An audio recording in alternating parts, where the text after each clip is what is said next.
In high definition, this is News Channel 5, where the news comes first.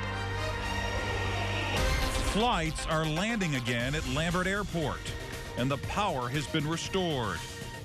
Saturday also brought new video of the tornado's arrival. Lights went out, the power went out. It felt like an earthquake is what it did. And the devastation it left behind. I have never, in my 20 years of being around this stuff, seen a debris field and a damage field as long as this one. The cleanup, which could take weeks or even months, has begun. Okay, and find the rest of the garage. But the biggest concern now is, does Mother Nature have more in store? Good evening. For the first time since a tornado shut down Lambert St. Louis International Airport on Friday, a handful of planes are landing again. Officials are hoping that sometime tomorrow the airport will be 70% operational. News Channel 5's Casey Joyce has been at Lambert much of the day. She was there tonight as the power came back on. Casey? Yeah, it was a nice moment. It happened about 8 o'clock this evening, and now, as you can see, all the lights are back on, and that's making it much easier for all these workers to finish the cleanup, or actually start the cleanup. Right now, you can see in Terminal 1, they're replacing dozens of windows that were blown out as this storm came through. They've got a lot of work ahead of them. There are windows throughout this concourse and this terminal that need to be replaced, and so that will be happening overnight and throughout the next couple days. Now, initially, there were plans to bring in about 5 to 10 planes of different airlines through Terminal 1 and 2 tonight. It turns out that Delta and AirTran had to cancel their incoming planes, so they did not come in. So we have not seen any arriving planes in Terminal 1 yet this evening. Now, Terminal 2, we saw 5 Southwest planes come in. The first came in from Chicago at around 6:45 this evening. So those were the first passengers that have started coming through. And one challenge that they found here is that the Metrolink is not yet up and running from the airport. So I ran into a bunch of women who were flying in from Jamaica trying to get to a Greyhound bus station, and they were actually not able to make it down to that station because they were planning on taking the Metrolink. Again, that reopens at 4:30 tomorrow morning, and that's when we expect to see some of the new planes coming in, taking off, and arriving here at Lambert. They expect, as we said, about 70% of the arrivals and departures will be taking off. As for the planes that should have been taking off and arriving from Terminal C, those are going to be relocated to Terminals B and D throughout the next couple days as they work on those major renovations on Terminal C. Mike? All right, Casey, thanks very much. And Lambert officials released surveillance video that shows just how terrifying it was when the storm hit. You see the debris swirling inside the airport, then workers and passengers run from the security area to take cover. The damage to the airport is estimated to be in the millions of dollars as crews work around the clock to get it cleaned up. Among the other hard-hit areas, Ferguson. Most of the neighborhoods around Elizabeth and Royal Streets are a mess. News Channel 5's Ann Rubin is live with more on the cleanup effort there. Ann? Well, right now, much of the focus is on trees, getting them off of power lines and cutting them up. You can see crews have done a lot of the work already, but there is still a lot more to be done. All around this Ferguson neighborhood, the sound of saws. Volunteers armed with tarps and trucks came to do what they could. Homeowners here still can't believe the devastation. So we came back today, and it was actually worse than we thought, and we thought it was pretty bad. The large tree behind Ann Chisholm's house is now on her house, and there's a huge hole in the ceiling of her bathroom. We just redid our bathroom yesterday, as a matter of fact. Put in a new commode and a vanity and all that stuff, and the guy came by. I said, I want a refund. But like many storms, this one was fickle, demolishing some homes, sparing others. We're just happy that the tornado apparently appears like it bounced over the house, so we're just really happy and feel blessed that the house is still standing. But not everyone was so lucky. Among the hardest hit places, the Ferguson Christian Church. The storm that ripped the roof right off. At the time, 35 people were in the pews watching the movie The Passion of the Christ. Praise God that he spared our lives, because we had less than 2 minutes to get everyone down the stairs into a safe area. and no one was injured. It's devastating. Just so sad. I was married in this church 40 years ago, and it's sad to see it gone. Still, the minister says it won't be gone for long. They're still assessing the structural damage, whether any of the building can be saved. But no matter what, they plan to rebuild as soon as possible. We may be down. Now, despite all this, there will be Easter services tomorrow at 10 a.m. St. Louis Christian College is letting them use some space.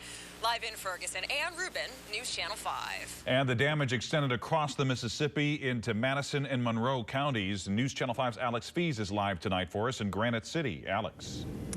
Mike, good evening. Broken tree limbs and downed power lines in some of these neighborhoods where there is damage means a lack of electricity where people want it and the presence of power where they don't.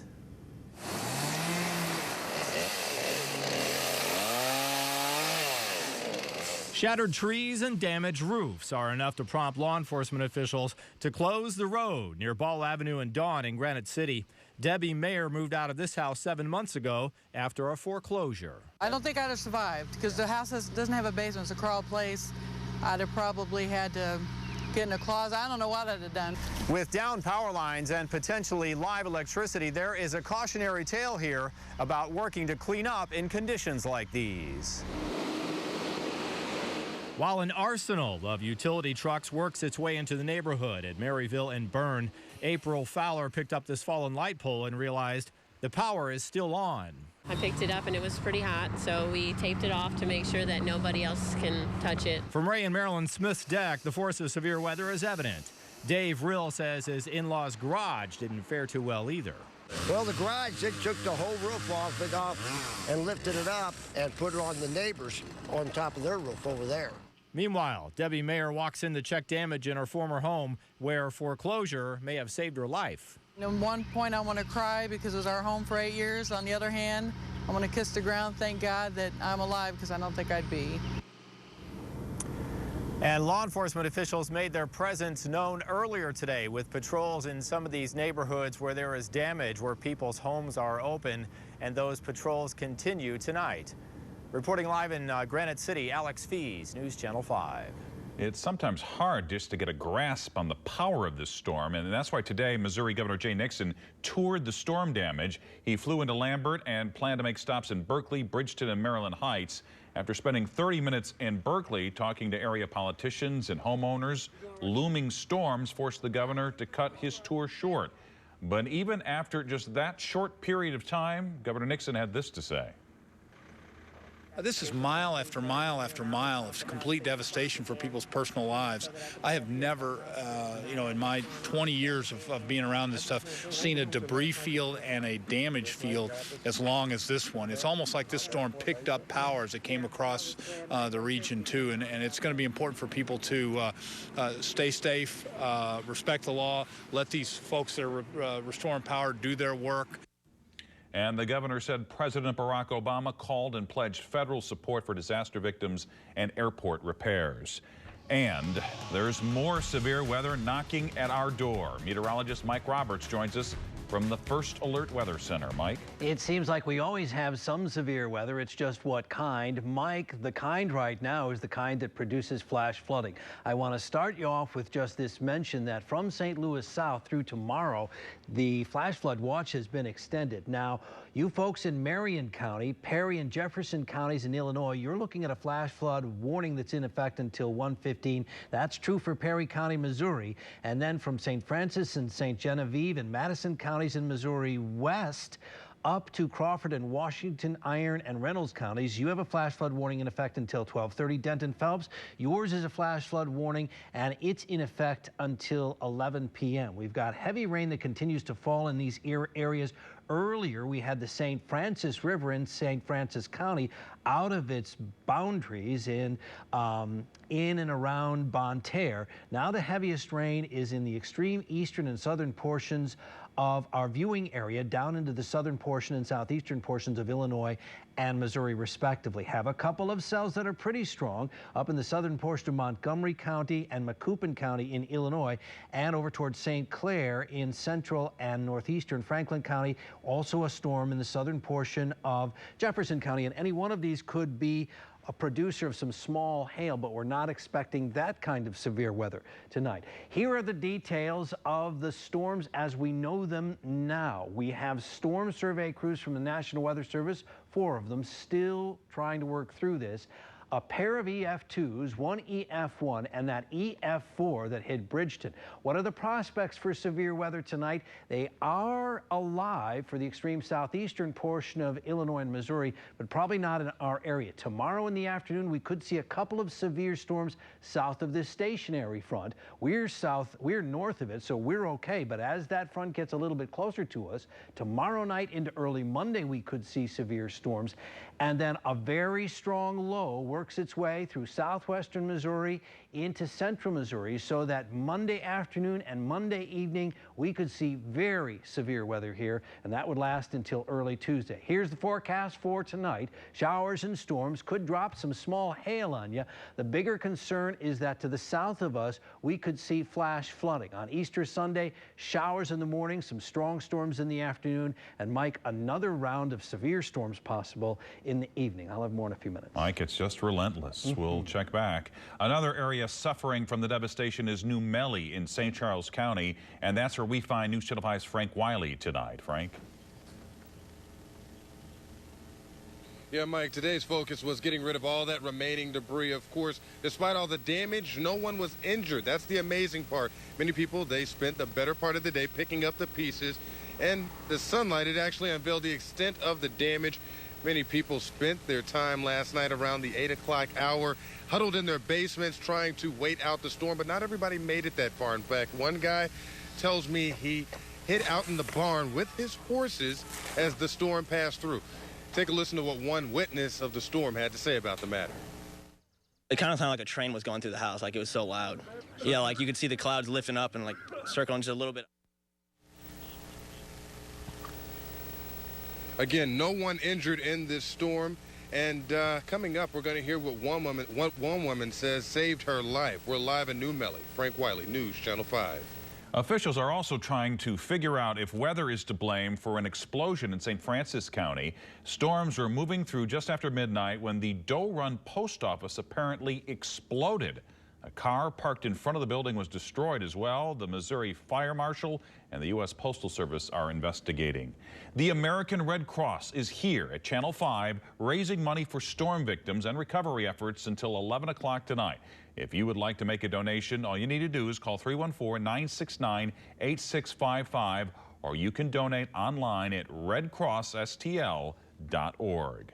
For more ways to donate, visit KSDK.com. Just search Storm and Donations. While there, don't forget to upload your storm pictures. You're watching News Channel 5 at 10. Next, we'll take you to another place hit hard by the storm, Bridgeton. Stay with us.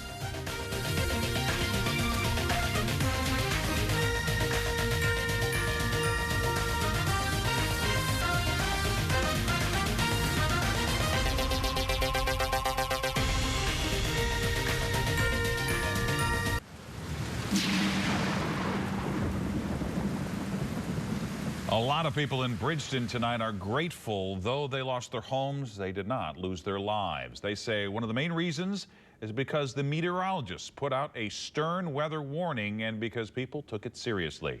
News Channel 5's Jeff Small has details from one of the hardest hit neighborhoods. Well, good evening. I can tell you what, it's going to be a long night, or another long night, and also a long road to recovery after what we're seeing here. Let me just show you again up close what this tornado has done to this community here. It's believed an F3, if not an F4 tornado, just completely leveled much of this community. The homes that are standing suffering extensive damage, most of them condemned in this area. Very serious situation. Many people rode out the storm in their basements. Also, one elderly lady said that she sat in her living room as the storm passed by. And that's quite scary when you look at homes like this. And I actually talked to the homeowners in this situation just about how they were able to survive. We never thought this would happen to us, but it's just devastating. And the community and our cell phones, everyone is, we just can't thank people enough for their prayers, for everybody coming out helping our community. They pitched in. We had no losses up here. and it was just the grace of God. You know, I've been through some tornado disasters before, but none that compared, even start to compare to this in such widespread. The thing that really amazes me is for this devastating damage that we've got, we don't have anybody injured or killed in this. So as you can imagine, a lot of stories out here of heartbreak, survival, just a lot of folks just trying to come to grips with what happened. But in spite of all that, take a look at what we found here. An overturned vehicle there, and then this sign underneath. So people trying to have a little sense of humor as much as you can have in a very serious situation like this. So a lot of work to be done in this area, but fortunately no one was hurt. In Bridgeton, I'm Jeff Small. Back to you. All right, Jeff, thanks very much. Mike Roberts joins us now, and it just seems, Mike, one punch after another. It's been such a long time since we had a quiet weather pattern where we had, you know, just sunny days in a row. That's exactly the case, and we have this pattern. We were talking about this earlier. It's set up sort of west-southwest to east-northeast until that breaks down, and it looks like it's going to be probably Wednesday before it really does any major shifting. We're going to be stuck with this kind of weather over and over and over. Mike, there is a very good chance of seeing some flash flooding tonight, so I want to start with a look at the radar, but I do want to remind you that south of the front is where the strongest storms are going to be, and that will be barely in our viewing area. The bottom line is this, that as we make our way through the course of the overnight hours, first order of business is to remind our friends, basically in Monroe County in Illinois East, that you have a flash flood warning, and it's in effect for you, I think until 12:30. They may extend this a little bit down here. I'm going to take the radar echoes off so you can see this more clearly. They may extend this a little bit longer, but we've got flash flooding as a real possibility across the southern tier of counties in both Illinois and Missouri, and this is the real deal. We had rescues earlier on Highway 67, that being very early today, and we've seen a bunch of problems as they're related to flash flooding just keep recurring in these same places, especially in and around the Black River. But the Kaskaskia River too is running very high, and then we have these spotty showers and storms now up in Macoupin County. Several storms have started to re-emerge in Franklin County, eastern Franklin, central and southwestern Franklin counties. These may drop some small hail, but they're not the kind of severe weather that we had yesterday. Here's a tour of where we went to find thunderstorms. The National Weather Service crews, there are only 4 of them, and they take such a long time to really gather their information. At least it seems to us in this internet age they do. But they have to be very thorough because we got to live with the results they get for a very long time. Now, in New Melion, EF0, in Bridgeton and EF4, the strongest since 1967 that we've had here. Lambert had an EF2, so did Pontoon Beach. Now the focus is on the potential for flash flooding all across the News Channel 5 viewing area from the southern portion of Monroe County and all points east and west of that pretty much for the next several hours. We've probably seen the balance of 3 to 4 inches of rain. We could get that much more before 2 o'clock in the morning. The showers and storms that we have are the fault of our jet stream initially. There is cold air that has worked its way into the southern portion of Wyoming, and it has stopped until this drops all the way south and then kicks east. We're not going to see any real movement, but when we do see that happen and the trough starts to come east, the weather is going to degrade. As long as that cool air is sort of taking its time getting into the trough, this stationary front waffles a little bit, and every time we get one of those waffles, we get a cluster of storms work its way on the south side of the front north. Now, the stationary front isn't all that stationary. It moves a little bit. We may see some storms sneak underneath the front into our viewing area tomorrow in the afternoon. And then we wait for a weak low that pushes in our direction late tomorrow night and into about 4 or 5 o'clock in the morning on Monday. That could be a big cluster of storms producing mainly more heavy rainfall and some hail. And then the very strong low we're expecting will form on this front and finally bring at least cooler air in our direction in a settled day, somewhat settled day on Tuesday. That's this low. And in the process of bringing us a change, it's also going to send us a really hard day, Monday afternoon, Monday evening, into about 2 o'clock in the morning on Tuesday. So here's the forecast. Showers and storms will produce more heavy rainfall to the south of St. Louis, Those flash flood warnings are not to be taken lightly. Tomorrow, showers in the morning, afternoon, and evening storms, 2 rounds of them that could be severe, and more severe weather is likely. A very hard day, I think, waits for us on Monday into Tuesday. Mike Bush. All right, Mike Roberts, thanks very much. Volunteers from the St. Louis chapter of the American Red Cross have been here all night taking your donations to help with tornado relief efforts. So far, on the phones, just on the phones, we've raised $28,000, but of course there is still a need. The number to call to donate is 314-969-8655. And joining us from Peabody Energy is Peggy Barnhart with a very generous gift, along with Bill Devers, Chief Development Officer from the Red Cross. And Peggy, tell me about this gift. Peabody Energy is giving $275,000 for disaster relief, both here in St. Louis and internationally. A very generous gift from Peabody Energy. So, Bill, talk about this and where this money will go. Wow, this is just a phenomenal gift, and we are so pleased and so proud to be a partner with Peabody Energy in this endeavor. And they've always stepped up and always been a great friend to everybody in St. Louis, and they always step up when everybody's at need, and we are just so grateful. We are helping as many as we can, as fast as we can in our disaster services, as we know there are still many people in need out in the community, as the Red Cross and other organizations are still very busy assessing what the needs are, as why we're here tonight trying to raise as much money as we can to help all those people. So tell me about the people. They're out there, that they need help. What do they do? Well, right now what we're doing is the Red Cross goes through and does an assessment in all those damaged areas, and as we determine what their needs are, then we're able to offer that need and assistance as required, and then what we do for them on a particular individual basis. And this is an ongoing effort. This is an ongoing effort, and this effort started probably within an hour after the storms passed through last night, and it's still continuing right now. Red Cross volunteers have been at this now over 24 hours, and many of them are sleeping over at the chapter tonight, and that's their new home for the next couple days. So a great gift from Peabody Energy, $275,000, but we need more, and we need your help. So we have volunteers on the phones until 11 o'clock tonight. Again, that number is 314-969-8655. You're watching News Channel 5 at 10. Next, how not to get scammed following these storms. Stay with us.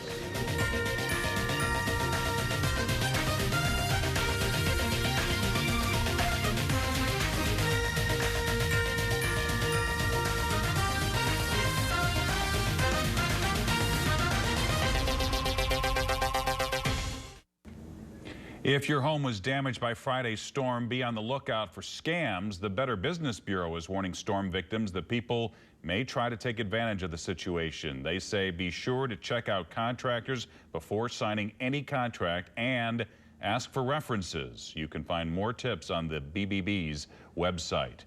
Friday's storm shut down Metrolink service to Lambert, but starting tomorrow, at 5 in the morning, the train will be running again to both terminals. As of this evening, only 5 bus routes are still experiencing delays. For travel updates, we'll link you to Metro's website at KSDK.com. The destruction looks awful on TV, and people who have actually been to the damaged neighborhood say it's even worse in person. But MoDOT is asking gawkers to stay away from the hard-hit areas along Interstate 70, like Bridgeton, Berkeley, and Maryland Heights. MoDOT says people who are just driving to the areas to look at the devastation are actually backing up traffic on I-70, and that makes it difficult for people who need to get to the area. And even though last night's storms meant no one was flying in and out of Lambert, that doesn't mean travelers didn't go for a ride. Curran Hennessy was seated in a plane connected to the gate when the storm hit, causing all this damage. He said strong winds picked up the plane and moved it about 20 feet. The Michigan native says he knew right away it was serious. For a moment, you could feel the airplane moving under you, and it ultimately became clear that we had moved pretty significantly, because when we were evacuated from the airplane, we could see that we had been lifted. We were parked at the gate. We had been lifted from the gate and moved a good 15 to 20 feet from the gate during this episode. Well, even though it was pretty scary, Hennessy says he's thankful nobody was hurt.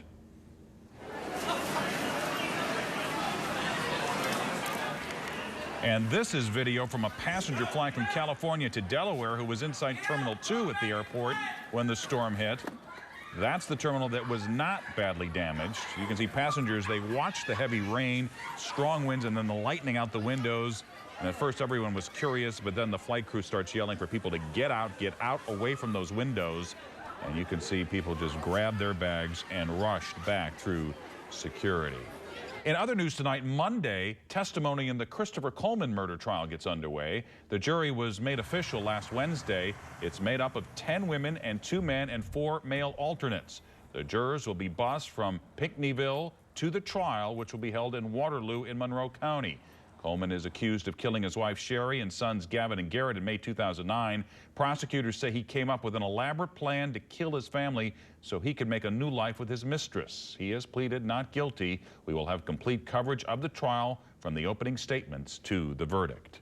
Investigators are asking for help figuring out who shot and killed an unarmed security guard in East St. Louis. Illinois State Police say 22-year-old Joshua Miller of East St. Louis was shot and killed around 2 a.m. Saturday. His body was found inside a parked vehicle. Authorities say Miller was working as an unarmed security guard for KLM Security at a redevelopment project. Anyone with information is asked to call Crime Stoppers at 866-371-TIPS. Our storm coverage continues next at 10 with a look back at some of the worst tornadoes to ever hit our area.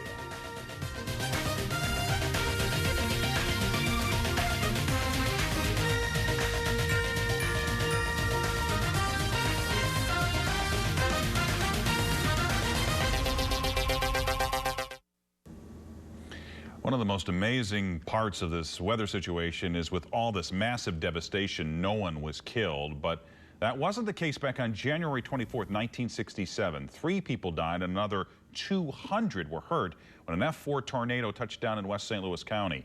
The tornado's path started at Olive Street Road, moved northeast, causing damage in communities like Maryland Heights, Bridgeton, Ferguson, Spanish Lake. Hundreds of homes and businesses were destroyed that night. Damage estimates topped $15 million at the time. On February 10, 1959, a tornado ripped through parts of South St. Louis County before it made its way north. It did the most damage to Gaslight Square, that district west of downtown. The twister also hit Forest Park and ripped a hole in the roof of the St. Louis Arena before the tornado weakened at the Mississippi River. It killed 21 people, injured more than 300, and did an estimated $12 million in damage in 1959 money. And the Red Cross is here taking your donations for this tornado. Any amount helps. If you'd like to donate, please call 314-969-8655. If you want to volunteer, you can call the United Way at 211. Local churches are also helping to take donations. The Journey is holding Easter services at Chaffetz Arena, and they're using it as a way to help the Red Cross. Their goal is to collect 2,000 items for the Red Cross. They're requesting hand sanitizer, duct tape, heavy-duty gloves. The Red Cross will be collecting items at the door from 9 a.m. to 10 a.m. Again, that's tomorrow morning at Chaffetz Arena. You're watching News Channel 5 at 10. Next, we'll take you back to Lambert, where some planes began arriving tonight.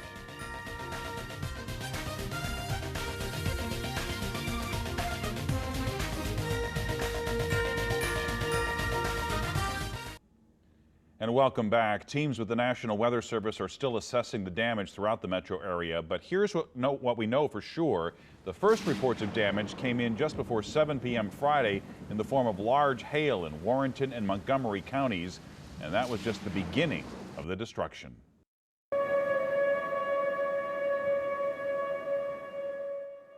The storm then moved to St. Charles County, where at least 20 homes were damaged in New Melly and Forestell. At this point, the storm was traveling kind of hit and miss, causing damage in Weldon Spring and Darden Prairie. It then headed down Interstate 70 and 270, cutting a path through Maryland Heights and Bridgeton before heading to Lambert St. Louis International Airport. The path of damage continued through Berkeley, Ferguson, and Delwood before heading into Illinois, where there is widespread destruction in Pontoon Beach, Granite City, and Bond County. Now, the power is back on at Lambert tonight, about 24 hours after a tornado knocked out power and sent passengers and security guards running for cover. A few planes have also been able to land. So far, none have taken off. News Channel 5's Casey Joyce is live at Lambert with more on those still waiting. Casey? Yeah, the lights came back on at around 8 o'clock tonight, and you can see that it's making it much easier for these cleanup crews to help do all the work fixing all these broken windows. They've been here all day, and we anticipate they'll be here all night. Now, as you were saying, there have been a few planes that have been able to come in tonight. Initially, they were anticipating that there would be some planes landing here at Terminal 1, some Delta and AirTran planes. Those have been pushed back until tomorrow, but we have seen about 4 or 5 planes land at the Terminal 2 where Southwest is landing, and we went over there today and ran into some of those passengers that we were talking about